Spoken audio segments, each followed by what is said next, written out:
Murakoze cyane n'ubundi ni MUTESI Derifins nkuko musanzwe munzi no kuri channel yanjye ni MUTESI Derifins. Uyu munsi tugiye kuri episode yacu ya gatandatu iravuga ngo gukora. Nkuko mubyibuka ubushize twari turi muri episode ya gatanu yavugaga kwakirwa. Ubu tugiye mu ya gatandatu ibisobanura gukora.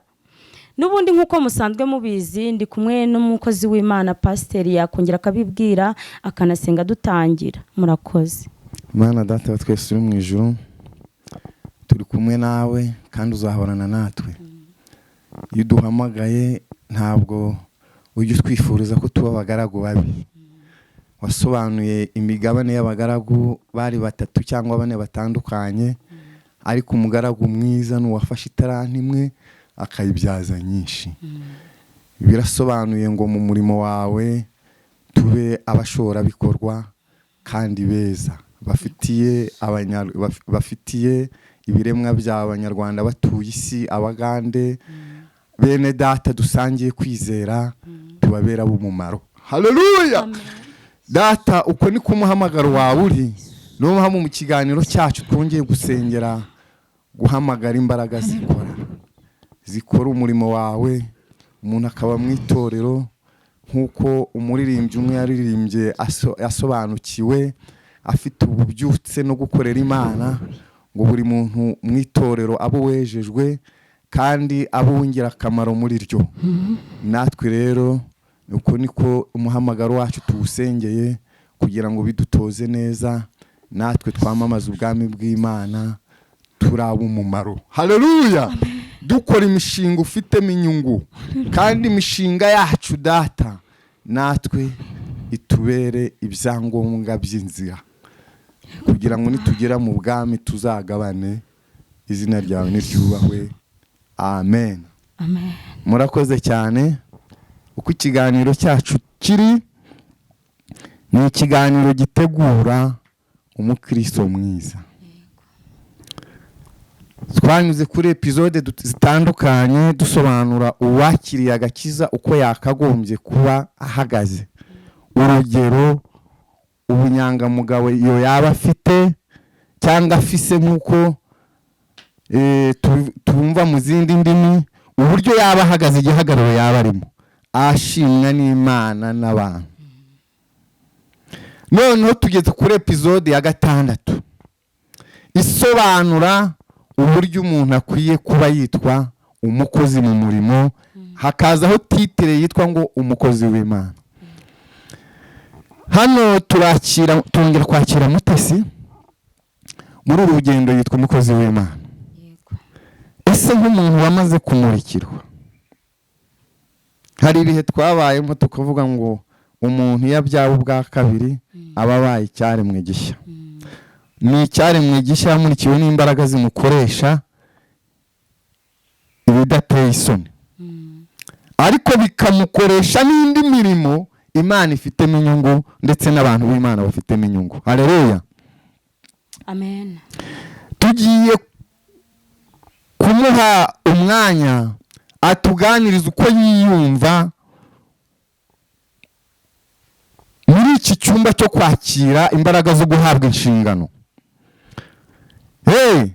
Yahawe inshingano zo gusangiza benshi umuhamagaro w'Imana muri we, umuhamagaro w'agakiza muri we, umuhamagaro wo kwizera muri we, umuhamagaro w'imbaraga yumvamo n'ibyishimo bidasanzwe no kubaka ubwami bw'Imana mu itorero ry'Imana hano kuri iyi si.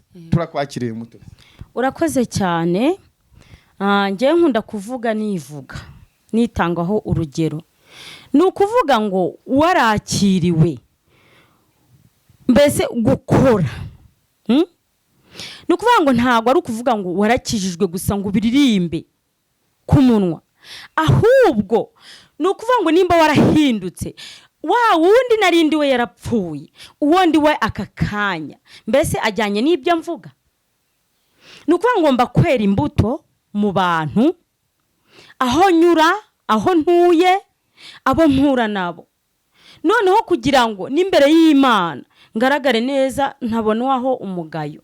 Ni ugucukubira mbese n'ibyantandukanya n'ibyaha, n'ibyo ntandukanya n'Imana. Ni ukuvuga ngo nimba njyewe ubwanjye Mutesi naranywaga inzoga, narasambanaga, naratukanaga, nkarwana. Nukuvuga ngo ubu narakijijwe, narahindutse, sinkiri wa wundi, natandukanye nabyo. Rero abantu nakajye bavuga mugani ngo umuntu avuge ngo bavuze.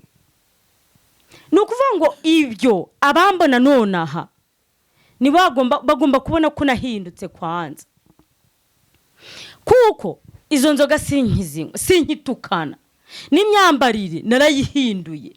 Nukuvuga ngo naho ndi ndabahamiriza, njyewe buriya ikikurimo gisesekara ku munwa. Gukora, kwakirwa, gukizwa n'uguhamya, ugahamiriza, kuko iyi si yo irabuzabuza. Mfite n'indi ndirimbo nakoze nayo ijyanye n'ubuhamya, iravuga ngo bene data mumve iyi si irarenga kandi ukwirarenga. Mpamvu njyewe nirwa nsengera umurimo w'Imana, nsengera abana b'Imana bave mu bubohe, bave mu buyobe, baze nabo bakorera Imana, bibonere ku mahoro n'umunezero, bakirwe nabo bakorera Imana. Ariyo seri turiho ya 6 ivuga ngo gukora, baze dukorera Imana izaduhemba. Kati mbadengamba bumara gutegera nuva mu kibi, nuwakira Kristo ateneye namara nakwakira cye twagambye kwakirwa. Kati nagutuza mu gukora n'ugukorera Imana, atari wowe wikorera, ukamenya ngo ufite umwami ukorera, ukera imbuto mu bantu, ukabwiriza ijambo ry'Imana, ukamenya kurwana intambara, maze ugasenga Kristo akakurwanira n'ibikurwanya, maze ugakorera Imana nayo ikazaguhemba. Kati kemba dengamba n'ingamba abantu mikwano jange bantu bakatonda muwuririze, murokoke mukorere umwami.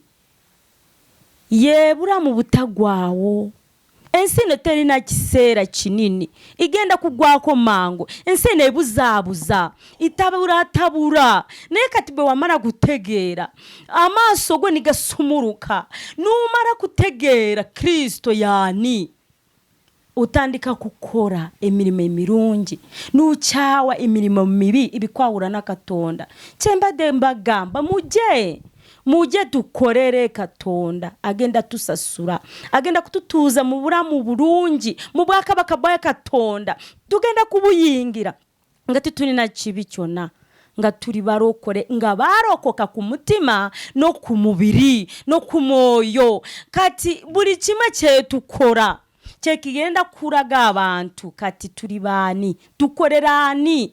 Kati mirimo jyafe jagenda kujya abantu mu kibi, uba uri murokore nga warokoka, tambura mu buramu burungi, umwami Yesu akuvuge mwe barenya. Murakoze. Turavuga ngo abadukurikiye ntabwo agakiza k'umuntu gakwiye kuba igishoro k'ubukozi bw'ibibi bw'abatarakizwa, ahubwo abantu nibarokoke dufatanye umurimo w'iki w'Imana. Haleluya. Amena. Haleluya.